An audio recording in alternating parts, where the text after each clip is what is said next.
Hey everyone, it's Julie. Today we'll be making a delicious, moist, flavorful carrot cake.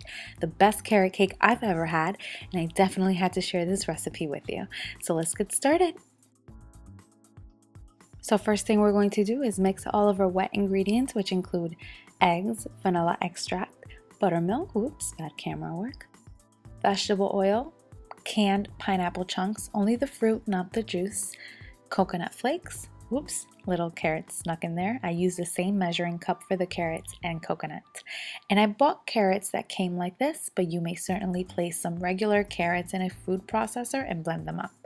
Some sugar, and then we're going to mix this up. And now I have shared this recipe with you before in a carrot cake cheesecake video that I uploaded a while back. You should definitely check that out. But I know some of you were interested in just the cake recipe, so here you go. I added the cinnamon, and you may certainly add the cinnamon to your dry ingredients since cinnamon is a dry ingredient, but I wanted to start smelling the cinnamon right away. I love the way cinnamon smells. So to my flour, I added the salt and baking soda, gave that a whisk, and then I just added it to my wet ingredients and mixed it for about 15 seconds. This batter is not thick, which is perfect. In my experience, every time cake batter is too thick, the cake usually comes out dry, so I always prefer runny batters. Make sure to scrape the sides and bottom of your bowl. I greased and floured 2 9-inch cake pans, and that will prevent the cake from sticking.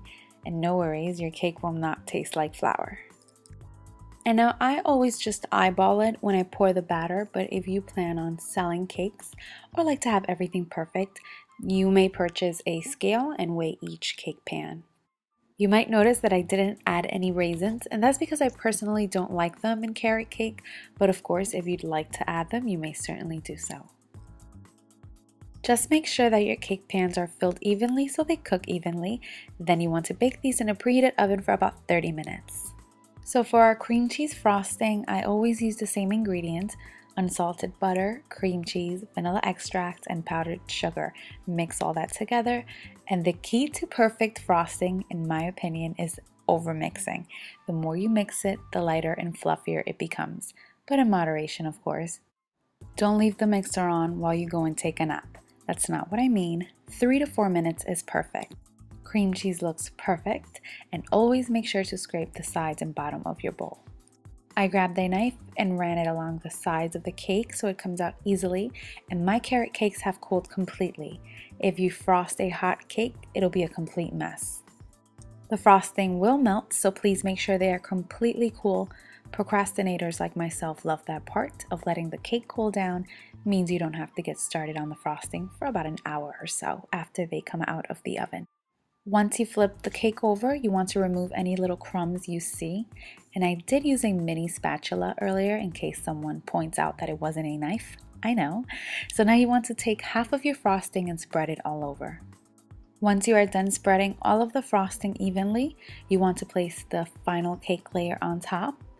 And then you want to place all of the remaining frosting and frost the top and sides. I know some people place parchment paper under the cake so the cake stand doesn't get dirty with frosting. I never do that. I just always use a napkin and remove any excess frosting at the end. And now how you decorate your carrot cake is up to you. I covered the sides in walnuts and sprinkled some sprinkles on top. Sugar carrots in the center would be great. I tried making little carrots. You don't want to see how those turned out. So in my opinion, carrot cake isn't the prettiest cake on the inside. It's not like red velvet or blue velvet cake that is just so beautiful on the inside. But I will admit that carrot cake is my absolute favorite cake, after chocolate cake, of course. So first is chocolate, then carrot, then red velvet, then tres leches, then flan. Okay, enough. I just love cake. Make this, have it with a cup of coffee. It is one of the most moist cakes I've ever had. Never waste time eating dry, bland cakes. Not worth it. I hope you guys really give this a try. Hope you enjoyed this video, and thank you all so much for watching.